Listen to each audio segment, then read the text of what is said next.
August heat in Frisco, Texas is absolutely unrelenting. It bakes the practice turf. It drains your energy. But this year, the real heat isn't coming from the sun. It is radiating directly from the players wearing the star on their helmets. We need to talk about what is happening inside the Dallas Cowboys facility right now, because this is not your standard, relaxed early camp walkthrough. Not even close. What we are witnessing in this explainer is a team sitting right on top of a massive powder keg. You take generational talent, you mix in an unbelievable amount of financial strain, and you top it all off with the suffocating expectations that only exist in Dallas. The heartbreaking playoff exit in 2025 left a serious mark. It led to endless whispers about this team being soft, about them lacking the grit to win in January, and then on August 9th, 2026, that powder keg officially caught a spark. We saw an offensive and defensive unit trading brutal, physical blows, completely throwing the unwritten rules of training camp preservation right out the window. The defense was flying around, blowing up plays in the backfield, locking down the perimeter with sheer violence. It was chaotic, it was intense, and honestly, it was exactly what they needed. Today, we're unpacking the Dallas Cowboys' high-stakes blueprint for a 2026 championship run. A run that started with literal bad blood on the practice field and is now ending with some shockwave-inducing front office money moves. Think about the psychology of an NFL practice for a second. When your own defense comes out headhunting in early August, the offense really only has two choices. You either fold up your tent and complain to the coaches, or you strap up your chin strap and you fight back. Now, for years, the national media has debated the inherent toughness of the Dallas Cowboys. It is the ultimate talking point, right? Whenever the lights shine the brightest, critics would always argue that this specific team lacked that gritty, callous, killer instinct you absolutely have to survive winter football in the NFL. But this training camp, it feels entirely different. CeeDee Lamb has stepped up as an established veteran leader, and he is not shying away from this defensive onslaught whatsoever. He explicitly stated that this level of sheer physicality leaves the offense with zero choice. They either bog down or they fight back and assert their dominance, and Lamb has made it clear they are not bogging down for anybody. This raw, unapologetic, competitive aggression is the absolute foundation of Dallas's 2026 blueprint. They are intentionally cultivating a hyper-competitive, borderline hostile environment internally. Why? Because they know the margin for error in the NFC is razor thin. This is about building up a callousness to extreme adversity before the regular season even kicks off. They want the hardest hits they take all year to come from their own teammates. Section 1. CeeDee Lamb's Vow. To really grasp what's driving this team, we have to look closely at the aftermath of that incredibly physical August 9th practice. This was a session where CeeDee Lamb finally silenced the defensive trash talk by hauling in multiple deep, pinpoint passes from Dak Prescott, capping it off with a massive long touchdown. And right after that, Lamb made his personal intentions for 2026 crystal clear. Noticed how he didn't start by spouting off generic team goals or talking about the Super Bowl. He talked about an uncompromising standard he has set for his own body and his own mind. To understand the gravity of this mindset, we literally have to rewind to 2025. Last season, Lamb was dealing with something that can completely destroy a superstar wide receiver's confidence: drive-killing, high-profile drops. The ball found the turf in key divisional matchups. It happened in high-pressure playoff moments. And for a player of his elite top-tier caliber, the psychological toll of putting up a career-low 3 touchdowns is just staggering. It eats at you. So that dominant practice performance against his own revamped defense, that was his way of putting the entire league on high alert. The big playability hasn't gone anywhere. Sure, he wants to win. Yes, he wants to stay healthy. But above all else, he wants to physically and mentally break the opponent lining up across from him. That specific phrasing he used, "my contract to myself," is fascinating. It shows a player who is operating with a highly dangerous, deeply internalized level of motivation. We are watching a cinematic redemption arc unfold in real time, and Lamb is writing the script himself. Moving on to Section 2, the George Pickens equation. CeeDee Lamb is a brilliant football mind. He understands the X's and O's, and he knows perfectly well that he cannot carry the league's second-ranked passing offense all by himself. It's just not sustainable in today's NFL. While Lamb was fighting through all the frustration of that 2025 campaign, an undeniable, explosive new focal point emerged in the Dallas offense. George Pickens stepped up and became the absolute centerpiece of the aerial assault. The dude was unguardable. He racked up 93 catches, a staggering 1,429 yards, and 9 touchdowns. But let's be real for a second. The raw box score numbers only tell half of the actual story. Pickens fundamentally changed the geometry of the football field for Mike McCarthy's offense. By constantly threatening defenses vertically, Pickens shattered those traditional cover 2 shells and forced deep safeties to respect his massive catch radius on every single snap. When Lamb was drawing heavy double coverage underneath and fighting through traffic, Pickens was out on the perimeter, making heavily contested acrobatic catches look like a routine warm-up drill. He was constantly bailing out the offense in those brutal third-and-long situations. Together, they fueled a passing attack that compiled over 4,500 yards. They are an absolutely devastating tandem. But, as we all know in this league, that kind of elite scheme-altering production comes with a massive, looming price tag. And it's a price tag the front office can no longer sweep under the rug. $27.3 million. Let that number sink in. That isn't just a line item on a spreadsheet. It is a ticking time bomb resting squarely on the desks of the Dallas Cowboys front office. George Pickens is playing this entire season on the fully guaranteed franchise tag because the two sides utterly failed to reach a long-term agreement before the July 15th deadline. Now, history tells us exactly how dangerous this specific game of chicken is in Dallas. We saw the exact same playbook with Dak Prescott's protracted, drawn-out negotiations. We saw with Dalton Schultz. Playing on the franchise tag inherently creates this underlying anxiety that permeates the entire facility. For the player, yes, it guarantees massive, generational wealth for one single year, but it offers absolutely zero long-term security against a catastrophic injury in a violently physical sport. It makes players play with a sense of self-preservation.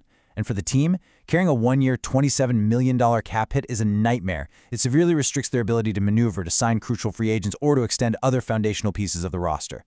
The fact that the July 15th deadline came and went means Pickens is betting entirely on himself to repeat his 2025 heroics. And, if he actually pulls it off, his price tag is only going to skyrocket even further out of Jerry Jones's reach, creating an immense, suffocating amount of pressure on this current 2026 season. You know the dynamic inside a building has shifted dramatically when your top wideout bypasses the coaching staff and goes directly to the national media to basically beg the general manager to pay his running mate. CeeDee Lamb is out here making public, impassioned pleas for the front office to figure out the long-term finances for George Pickens. When Lamb tells Yahoo Sports that he hopes Jerry Jones can figure out a way to keep him around, you have to read between the lines. He is intentionally putting Stephen and Jerry Jones in a media vice grip. This is an incredibly rare dynamic in the NFL. Let's be honest, wide receivers are notoriously territorial creatures. They want the targets, they want the glory, and they certainly want the biggest piece of the financial pie.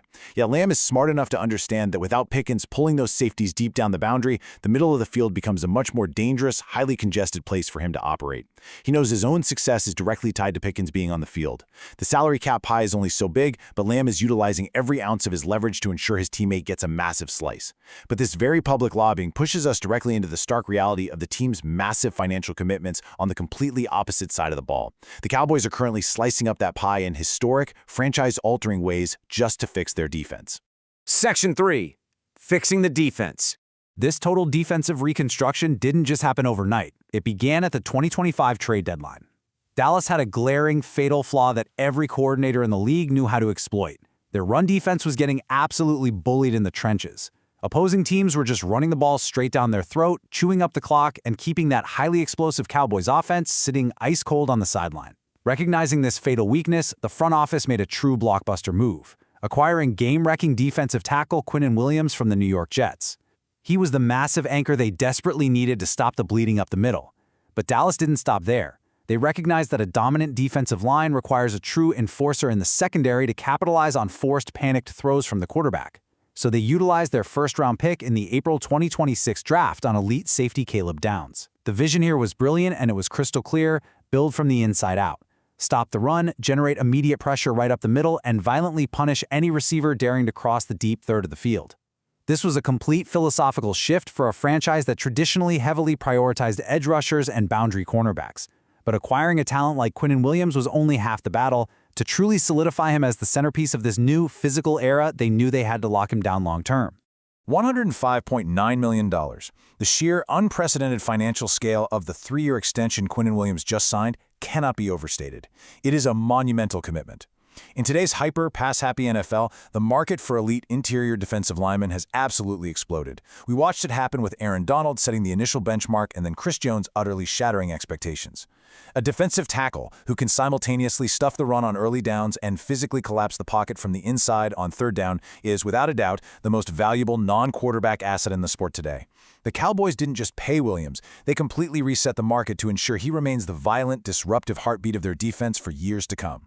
This is macroeconomics at play on the gridiron. By heavily investing their resources on the inside, Dallas is betting everything on the philosophy that immediate interior pressure is the absolute fastest way to completely derail modern, timing-based offensive schemes. Powerhouse agent Nicole Lynn didn't just negotiate a contract here, she orchestrated an absolute coronation. The intricate details of this deal are staggering. It's a 3-year extension that pushes the total value of the contract to a breathtaking 5 years and over $153 million. But the single figure that makes rival executives sweat and fellow players cheer is the $101 million guaranteed. Let me repeat that, $101 million guaranteed. It is officially the largest third contract ever given to a defensive lineman in the entire history of the sport. The front office views Williams as the absolute unquestioned anchor of their future, the man who is going to keep their fast linebackers clean to make plays and keep opposing quarterbacks completely terrified in the pocket.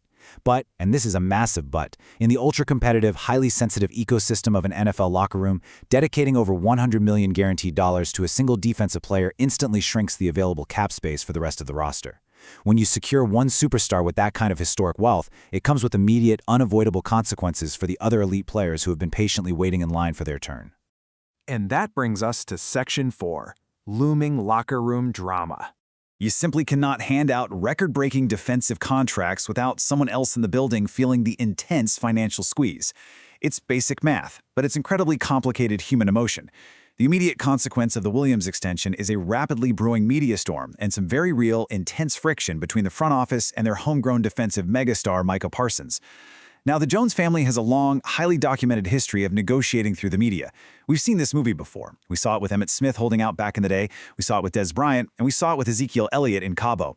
The front office loves to use press conferences to send subtle and sometimes incredibly direct messages to their players about salary cap realities. When you back up the Brinks truck for a player you just acquired via trade, it inherently forces your drafted superstars to look around and ask, wait, what about me? Micah Parsons is arguably the most dynamic, game-wrecking edge rusher in football. He views himself as the ultimate alpha dog, the true face of the Cowboys defense, and he is currently waiting for a market-setting extension of his own. So when Stephen Jones gets up to the podium and makes pointed comments about needing a team-first mentality right after making Quinnen Williams historically wealthy, the media naturally interprets it as a direct shot right across Parsons' bow. You are playing with absolute fire when you do that. This is exactly the kind of underlying tension that can fracture a locker room, create destructive defensive clicks, and completely derail a team's collective focus before the very first regular season snap. So here we are. The Dallas Cowboys have officially pushed every single chip they own right to the middle of the table for 2026. They have an offense leaning incredibly heavily on George Pickens, who is out there risking it all on a massive one-year tag with zero long-term security. They have a completely revamped defense, freshly anchored by Quinnen Williams and his historic new contract. And standing just out of the spotlight is a furious alpha dog like Micah Parsons, watching every single dollar being spent, feeling the heat, and waiting for his rightful turn to get paid. The NFL salary cap is a strict, completely unforgiving master. Jerry and Stephen Jones are currently attempting a financial high-wire act of truly unprecedented proportions. If this fails, the consequences are going to be catastrophic. Does Mike McCarthy finally lose his job? Does the championship window for this specific core snap shut for the next decade? Will the intense physical aggression of that August training camp translate to utter playoff dominance? Or will the crushing, overwhelming pressure of unresolved contracts and bruised egos burn this incredibly talented roster straight to the ground? In Dallas, the money always talks, but in 2026, it just might scream. This is an absolutely defining make-or-break moment for the most valuable franchise in all of sports. The stakes literally could not be higher. We are going to be closely tracking every single snap, breaking down every single rumor, and following every single dollar right here on this channel. I want to hear from you. Drop your thoughts in the comments below. Tell me exactly how you think this locker room drama plays out. Does George Pickens actually get his long-term money? Does Micah Parsons get fed up and force his way out of Dallas? Let's get the debate going. And hey, if you enjoyed this deep dive explainer, don't forget to like the video, subscribe, and hit that join button to become a member of NFL Nexus so you never miss out on our cinematic coverage of the league. Thanks so much for hanging out, and we'll see you on the next one.